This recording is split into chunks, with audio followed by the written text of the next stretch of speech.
संख्या बल चाहे कम हो, लेकिन एक जिम्मेवार विपक्ष की भूमिका महागठबंधन राष्ट्रीय जनता दल निभाएगा।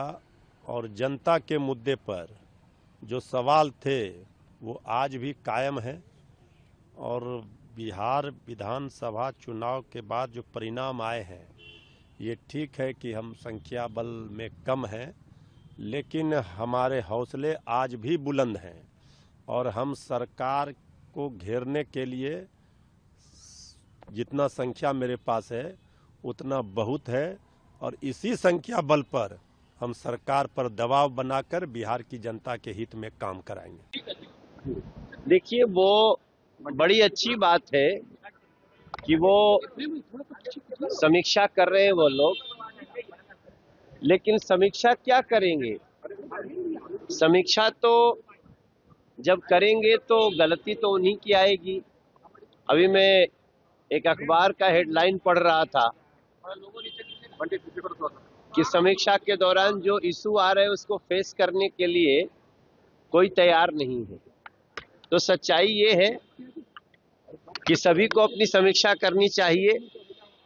वो लोग अपने हार की समीक्षा कर रहे हैं, हम लोग ये समीक्षा कर रहे हैं कि और अच्छा कैसे कर सकते हैं।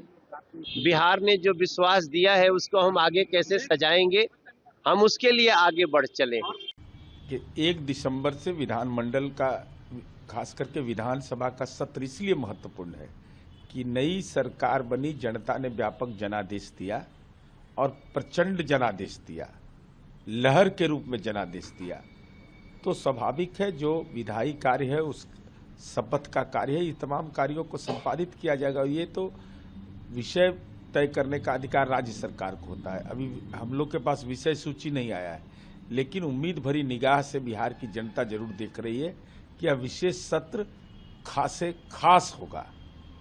चुनाव से पहले एनडीए के तमाम नेता हो या फिर मुख्यमंत्री नीतीश कुमार, ये तमाम लोगों ने ये वादा किया है कि लोगों को रोजगार भी दी जाएगी, सरकारी नौकरी भी दी जाएगी और 5 सालों का जो लक्ष्य है उसे पूरा किया जाएगा। उसको लेकर उद्योग के क्षेत्र में काफी तेजी से काम करने के लिए बात भी कही जा रही है। कैबिनेट में इस बार फैसला भी लिया गया।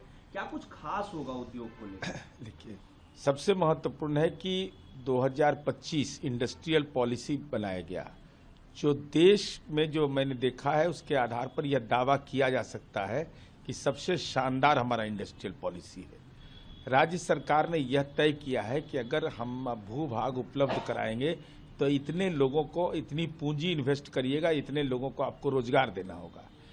तो इसके पहले हम लोगों ने यह केवल यह नहीं किया कि बड़े उद्योग ही हमारे यहाँ हैं, हमने डिफरेंट जिले में क्लस्टर के रूप में या जमीन का भूभाग को भी चिन्हित किया है। और साथ ही साथ जो मुख्यमंत्री लघु उद्यमी योजना, इस टाइप की जो योजनाएं हैं, स्टार्टअप योजना है, इस पर तो क्रियान्वयन मेरा चल रहा था। चनपटिया मॉडल जो देश के अंदर में एक उदाहरण बना। तो औद्योगिकरण बिहार के भूभाग में, चूंकि जनसंख्या का घनत्व यहाँ ज्यादा है, तो लोगों को रोजगार मिले, इसकी गारंटी के साथ राज्य सरकार के माननीय मुख्यमंत्री नीतीश कुमार जी का संकल्प भी पूरा हो। नहीं, जो अभी विधानसभा या विधानमंडल का सत्र बुलाया गया है, हमारे प्रोटेम स्पीकर जो हैं सभी नवनिर्वाचित विधायकों को शपथ करवाएंगे और उसके बाद विधानसभा अध्यक्ष का चुनाव होगा। और तीसरे दिन जो है महामहिम राज्यपाल महोदय का ज्वाइंट सेशन में अभिभाषण होगा।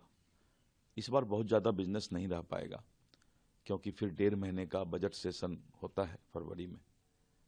और इसी तरह करके अभी नवनिर्वाचित विधायकों का शपथ ग्रहण और विधानसभा अध्यक्ष का चुनाव जो है इस सेशन का मुख्य मुद्दा है। सर, उद्योग को लेकर काफी सरकार सजग है और लगातार उद्योग कैसे बिहार में है उसको लेकर भी प्रयास हो रहे हैं। देखिए, सरकार स्ट्रैटेजीज बनाए जा रहे हैं। सरकार की 2 प्राथमिकता है।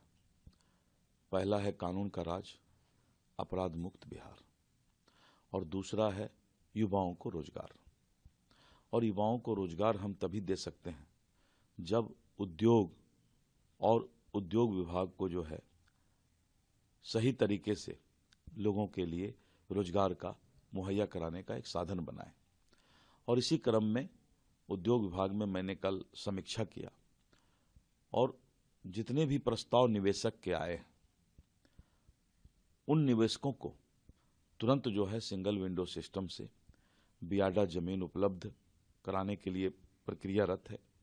और जो करीब 1300 एकड़ का हमारा एक इंडस्ट्रियल एरिया गया में बना है उसके इंफ्रास्ट्रक्चर को हम डेवलप करेंगे और जितने आवेदन निवेशक के आए हैं उनको जमीन अलॉटमेंट तुरंत करें, जिससे कि आगे का जो है हमारा उद्योग लगाने का कार्य तेजी में हो सके।